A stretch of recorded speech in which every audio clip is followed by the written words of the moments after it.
Lessons 7 and 8 of The Power of Concentration. The Power of Concentration by Theron Q. Dumont. Lesson 7. The Concentrated Mental Demand. The mental demand is the potent force in achievement. The attitude of the mind affects the expression of the face, determines action, changes our physical condition, and regulates our lives. I will not here attempt to explain the silent force that achieves results. You want to develop your mental power so you can effect the thing sought, and that is what I want to teach you. There is wonderful power and possibility in the concentrated mental demand. This, like all other forces, is controlled by laws.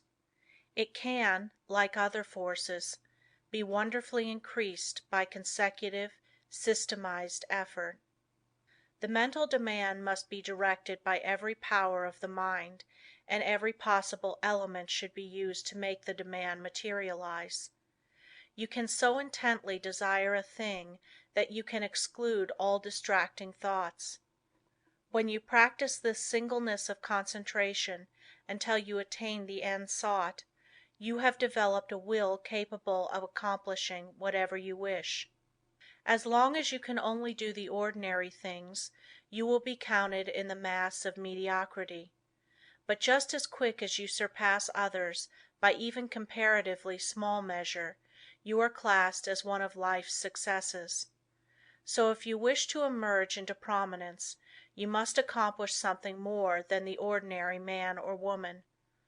It is easy to do this if you will but concentrate on what you desire and put forth your best effort. It is not the runner with the longest legs or the strongest muscles that wins the race, but the one that can put forth the greatest desire force. You can best understand this by thinking of an engine. The engine starts up slowly, the engineer gradually extending the throttle to the top notch. It is then keyed up to its maximum speed. The same is true of two runners. They start off together and gradually they increase their desire to go faster. The one that has the greatest intensity of desire will win. He may outdistance the other by only a fraction of an inch, yet he gets the laurels. The men that are looked upon as the world's successes have not always been men of great physical power, nor at the start did they seem very well adapted to the conditions which encompass them. In the beginning they were not considered men of superior genius, but they won their success by their resolution to achieve results in their undertakings, by permitting no setback to dishearten them, no difficulties to daunt them. Nothing could turn them or influence them against their determination. They never lost sight of their goal. In all of us there is this silent force of wonderful power. If developed it can overcome conditions that would seem insurmountable. It is constantly urging us on to greater achievement. The more we become acquainted with it, the better strategists we become, the more courage we develop, and the greater the desire within us for self-expression in activity along many lines. No one will ever be a failure if he becomes conscious of this silent force within that controls his destiny. But without the consciousness of this inner force, you will not have a clear vision, and external conditions will not yield to the power of your mind. It is the mental resolve that makes achievement possible. Once this has been formed, it should never be allowed to cease, to press its claim until its object is attained. To make plans work out it will, at times, be necessary to use every power of your mind. Patience, perseverance, and all the indomitable forces within one will have to be mustered and used with the greatest effectiveness. Perseverance is the first element of success. In order to persevere you must be ceaseless in your application.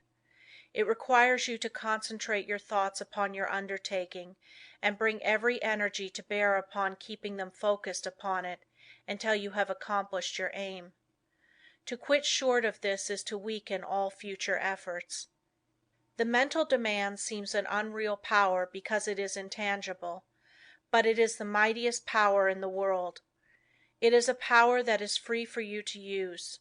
No one can use it for you. The mental demand is not a visionary one. It is a potent force, which you can use freely without cost. When you are in doubt, it will counsel you. It will guide you when you are uncertain. When you are in fear, it will give you courage. It is the motive power which supplies the energies necessary to the achievement of the purpose. You have a large storehouse of possibilities. The mental demand makes possibilities realities. It supplies everything necessary for the accomplishment. It selects the tools and instructs how to use them. It makes you understand the situation. Every time you make a mental demand, you strengthen the brain centers by drawing to you external forces. Few realize the power of a mental demand.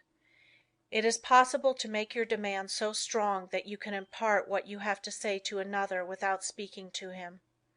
Have you ever, after planning to discuss a certain matter with a friend, had the experience of having him broach the subject before you had a chance to speak of it? Have you ever, in a letter, made a suggestion to a friend that he carried out before your letter reached him? Have you ever wanted to speak to a person who, just then walked in or telephoned? I have had many such responses to thought, and you and your friends have doubtless experienced them too. These two things are neither coincidences nor accidents, but are the results of mental demand launched by strong concentration. The person that never wants anything gets little. To demand resolutely is the first step toward getting what you want. The power of the mental demand seems absolute, the supply illimitable. The mental demand projects itself and causes to materialize the conditions and opportunities needed to accomplish the purpose. Do not think I overestimate the value of the mental demand.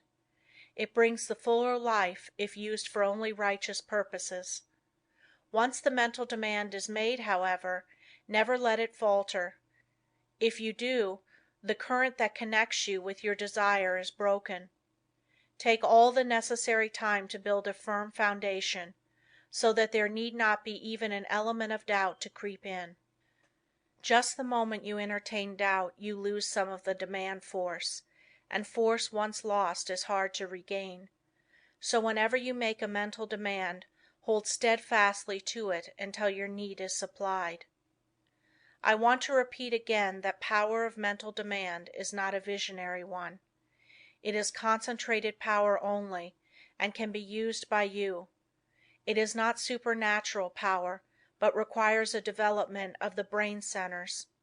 The outcome is sure when it is given with a strong, resolute determination. No person will advance to any great extent unless he recognizes this force within him. If you have not become aware of it, you have not made very much of a success of your life. It is this something that distinguishes that man from other men. It is this subtle power that develops strong personality.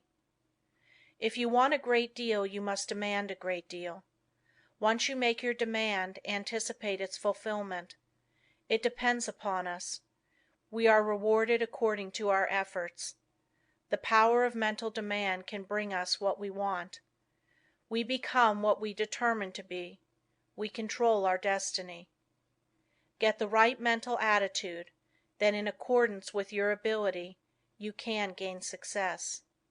And every man of average ability, the ordinary man that you see about you, can be really successful, independent, free of worry, his own master, if he can manage to do just two things.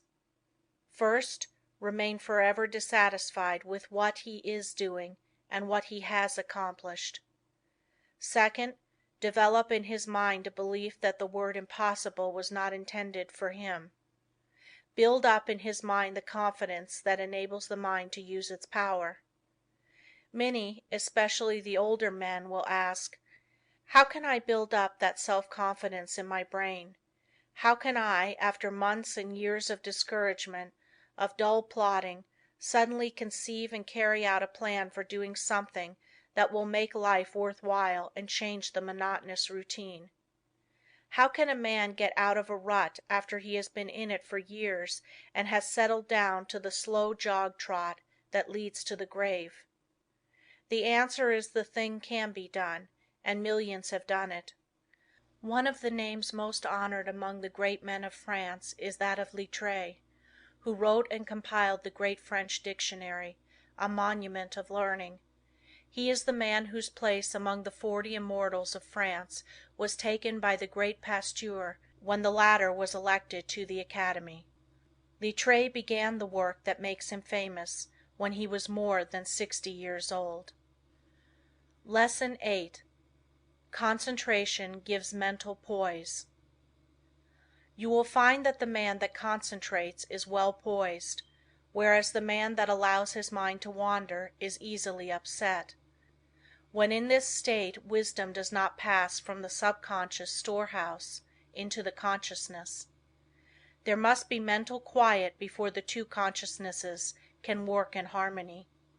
When you are able to concentrate, you have peace of mind.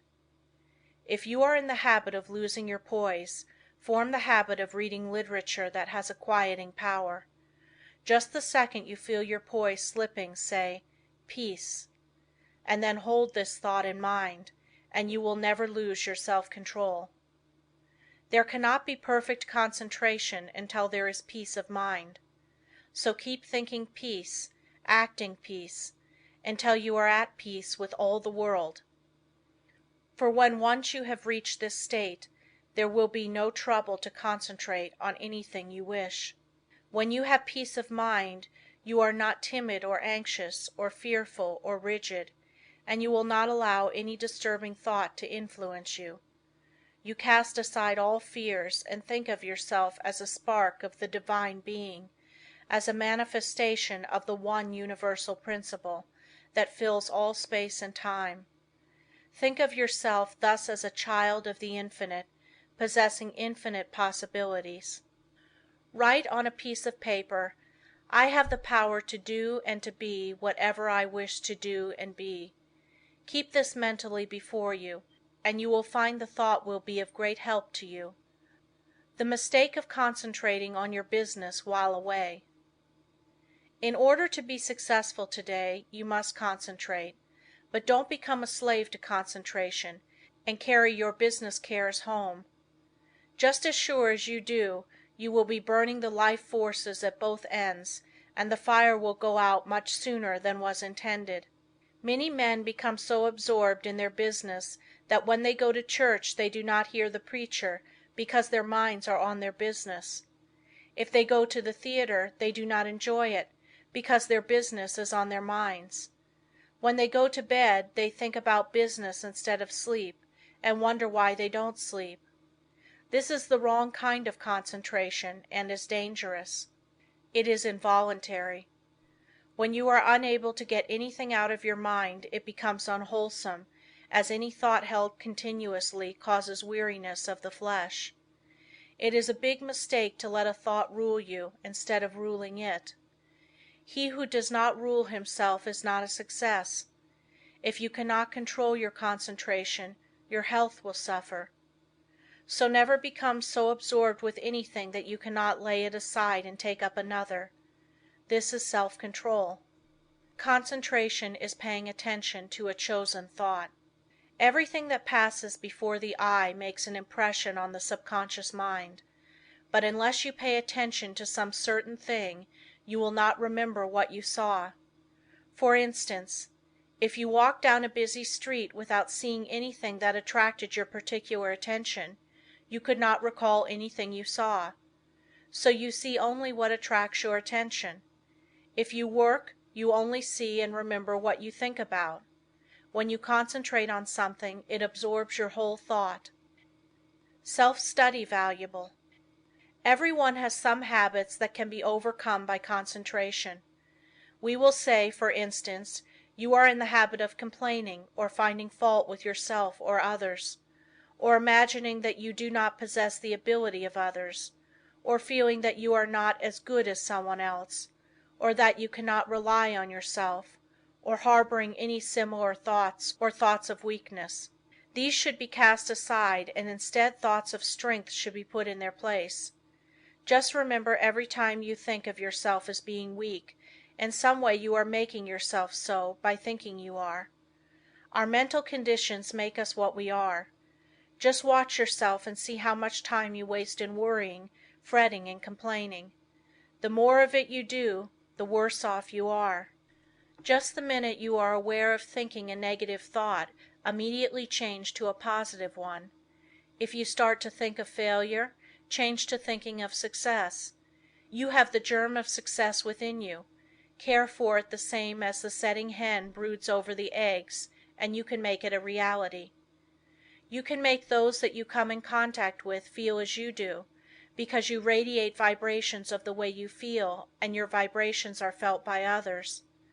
When you concentrate on a certain thing, you turn all the rays of your vibrations on this. Thought is the directing power of all life's vibrations.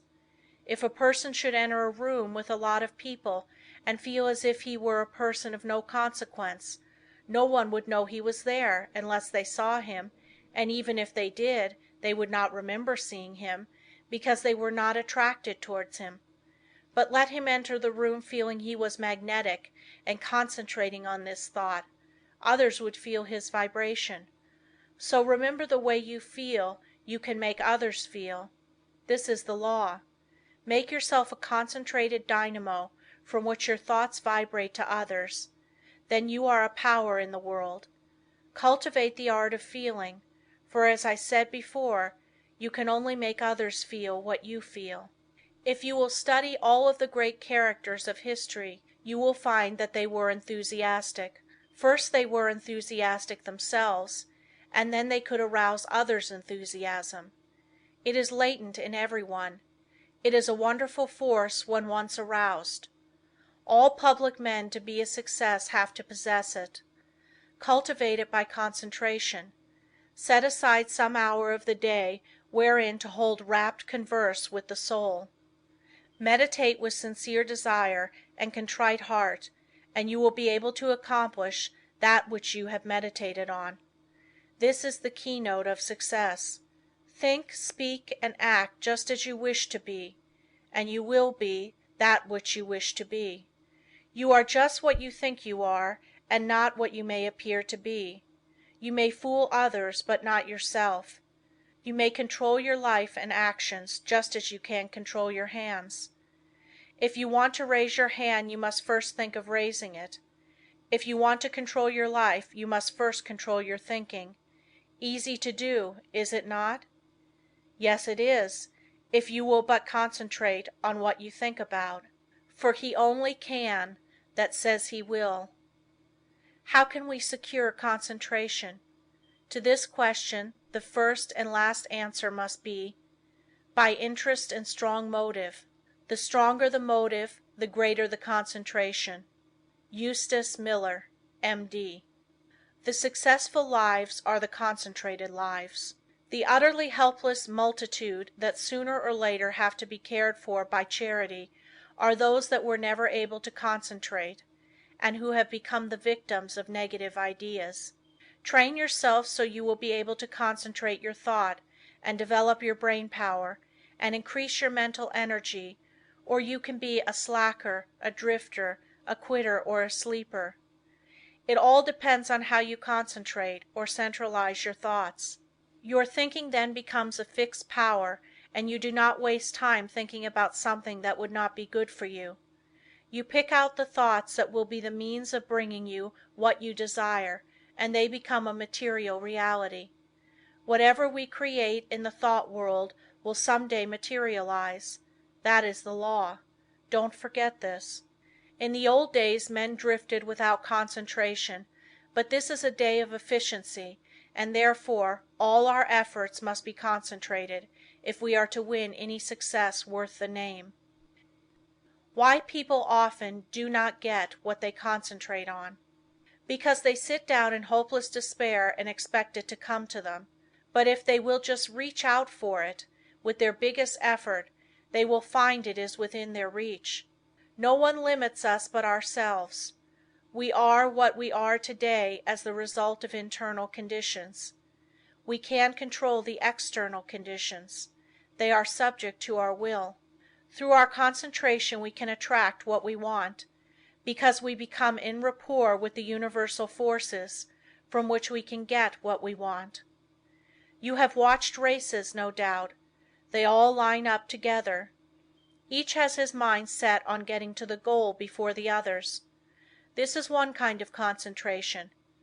A man starts to think on a certain subject. He has all kinds of thoughts come to him, but by concentration he shuts out all these but the one he has chosen. Concentration is just a case of willing to do a certain thing and doing it. If you want to accomplish anything first, put yourself in a concentrating, reposeful, receptive, acquiring frame of mind. In tackling unfamiliar work, make haste slowly and deliberately, and then you will secure that interior activity which is never possible when you are in a hurry or under a strain. When you think hard, or try to hurry results too quickly, you generally shut off the interior flow of thoughts and ideas. You have often, no doubt, tried hard to think of something but could not, but just as soon as you stopped trying to think of it, it came to you. End of Lesson 8.